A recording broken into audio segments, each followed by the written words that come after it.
देश का सबसे आखिरी शहर के नाम से मशहूर उत्तराखंड का जोशीमठ इन दिनों बड़ी चर्चा में है। जोशीमठ की चर्चा में वजह वहाँ हो रहा भूधसाव है।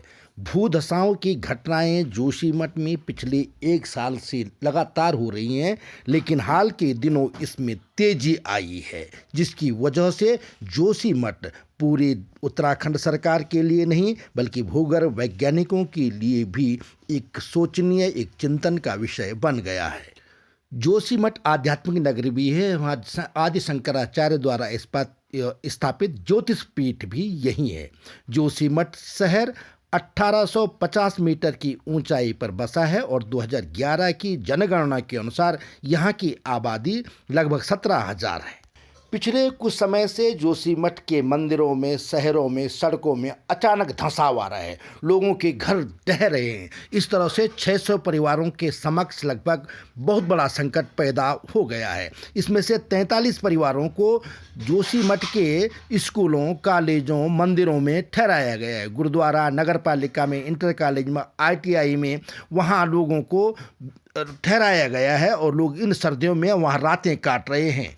स्थिति की नाजुकता को देखते हुए NTPC और हिंदुस्तान कंस्ट्रक्शन कंपनी को वहां पर 2,000 हटमेंट लोगों के लिए बनाने के लिए आदेश दिए गए हैं। जल शक्ति मंत्रालय ने भी भूधसाव के कारणों के लिए एक समिति गठित कर दी है, जिसमें भूगर्भ विज्ञान और गंगा मिशन से जुड़े विशेषज्ञ शामिल किए गए हैं। स्थानीय लोग जोशीमठ की घटना के लिए NTPC की तपोवन विष्णुघाट परियोजना को और BRO यानी सीमा सड़क संगठन के हेलंग सड़क परियोजना को इसके लिए दोषी मानते हैं और इसके खिलाफ स्थानीय लोगों ने पिछले दिनों आंदोलन भी किया था।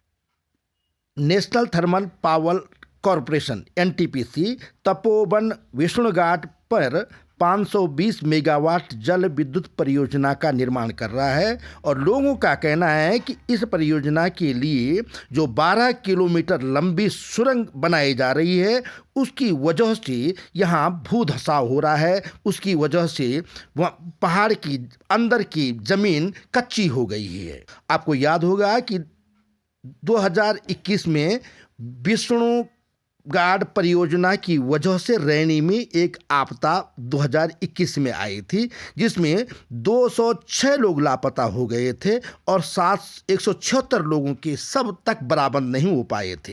इस आपदा में विष्णुघाट जल विद्युत परियोजना पूरी तरह से ध्वस्त हो गई थी। रैनी दुर्घटना के बाद NDM ने भारतीय मौसम विभाग, Wadia institute of Himalayan geology और जल शक्ति खान मंत्रालय के साथ मिलकर के एक अध्ययन कराया था।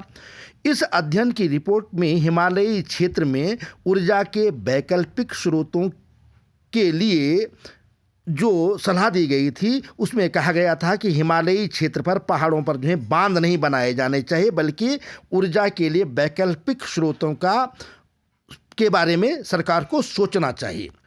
खुद ऊर्जा मंत्रालय ने कहा था कि हिमालय क्षेत्र में बहुत सी जल विद्युत परियोजनाएं पर्यावरणीय दृष्टि से अत्यंत संवेदनशील है। यानी सरकार खुद कहती है कि हिमालय क्षेत्र में बांध नहीं बनने चाहिए, लेकिन उसके बावजूद भी टिहरी जैसे विशाल बांध यहाँ बनाए जा रहे हैं। अब टिहरी बांध जो है लगभग 45 किलोमीटर लंबा है। इसी तरह से पंचेश्वर बांध बनाया जा रहा है जो नेपाल और कुमाऊं की सीमा पर है। यहीं विष्णुघाट बांध बनाया जा रहा है। छोटे मोटे तो असंख्य बांध बनाए जा रहे हैं। इस तरह से पहाड़ों को पूरी तरह से खोदा जा रहा है, जिसकी वजह से पहाड़ पर लगातार विस्थापन की स्थिति बनी हुई है। आपदा के लिहाज से पहाड़ के 400 से अधिक गांवों को अत्यंत संवेदनशील मानते हुए इनके इस विस्थापन की बात कही गई है। आपदा प्रबंधन विभाग के एक आंकड़े के अनुसार 2012 से और 2022 के बीच रुद्रप्रयाग, चमोली, बागेश्वर, पिथौरागढ़, उत्तरकाशी और टिहरी जिले के कई गांवों में भूस्खलन की समस्या हुई है, जिसकी वजह से असंख्य परिवारों को यहां से विस्थापित होना पड़ा है। आंकड़े बताते हैं कि इस अवधि में 1477 परिवारों को सुरक्षित स्थानों पर बसाया गया है। 2012 से 15 के बीच 11 परिवार विस्थापित हुए हैं। 2017 से 18 के बीच 177 परिवारों को विस्थापित किया गया। 2018-19 में 151, 2019-20 में 360, 2021-22 में 258, 2021-22 में 520 परिवारों को विस्थापित किया गया है। इस तरह से पहाड़ पर लगातार त्रासदी आ रही है और पहाड़ के लोगों का जीवन इसकी वजह से दूभर हो गया है। पहाड़ की खूबसूरती को विकास योजनाओं ने नष्ट भ्रष्ट कर दिया है। जो टिहरी डैम बना है, जो बांध बन रहे हैं, वो पहाड़ के अंदर उसका पानी समा रहा है, जिससे पहाड़ कच्चे हो रहे हैं। पहाड़ का इकोसिस्टम, जो इकोलॉजी है पहाड़ की, वो ध्वस्त हो गई है। यहाँ की जो नेचुरल, जो इसका जो प्राकृतिक वो खूबसूरती थी, जो प्राकृतिक बनावट थी, उसको हमने छेड़छाड़ करके ध्वस्त कर दिया है, जिसकी वजह से जोशीमठ जैसी आपदाएं लगातार सामने आ रही हैं।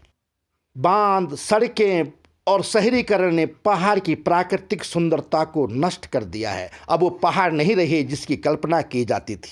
यहाँ तक कि ओली और दूसरे जो ग्लेशियर हैं, उनको भी अब वो भी बर्बाद हो रहे हैं। वहाँ तक भी आदमी की पहुँच हो गई, वहाँ भी लोगों ने रहने लायक नहीं रखा है। जलवायु परिवर्तन बड़ी समस्या बन गई है। पहाड़ों पे भीषण ठंड पड़ रही है और गर्मी भी पड़ने लगी है। पहाड़ में कई शहर ऐसे थे जहां पंखों का कॉन्सेप्ट गर्मियों में नहीं था, लेकिन अब वहाँ पंखे लगाने पड़ रहे हैं। जहां सर्दियों में बर्फ़ नहीं पड़ती थी, उन निचले इलाकों में भी बर्फ़ पड़ रही है। इसका मतलब जलवायु परिवर्तन भी पहाड़ पर इसका ज़बरदस्त असर देखने को मिल रहा है।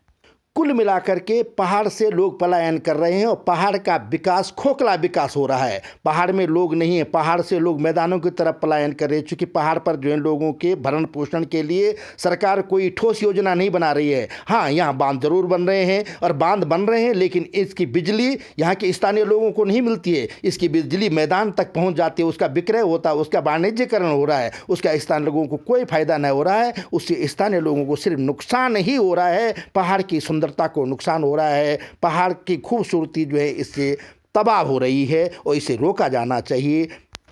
पहाड़ की जीवनचर्या और यहाँ की खूबसूरती को संरक्षण के लिए सरकार को जरूर कदम उठाने चाहिए। शहरीकरण पहाड़ पर तेजी से हो रहा है, इसका भी खामियाजा भुगतना पड़ रहा है। रिपोर्ट भी कहती है कि जो शहर जोशीमठ को जो नुकसान हो रहा है, उसकी वजह यह है कि जो वहाँ शहरीकरण हुआ है, उससे जो नदी नाले जो छोटे छोटे थे, वो ज़मीन के अंदर से उनको जगह नहीं मिल रही बाहर आने की वजह से, आने के लिए, इसलिए भी ज़मीन के अंदर उसकी वजह से भारी नुकसान हो रहा है। और भूधसाव, वो भी एक भूधसाव का बड़ा कारण बन रहा है। संवाद सूत्र को कृपया जरूर सब्सक्राइब करें।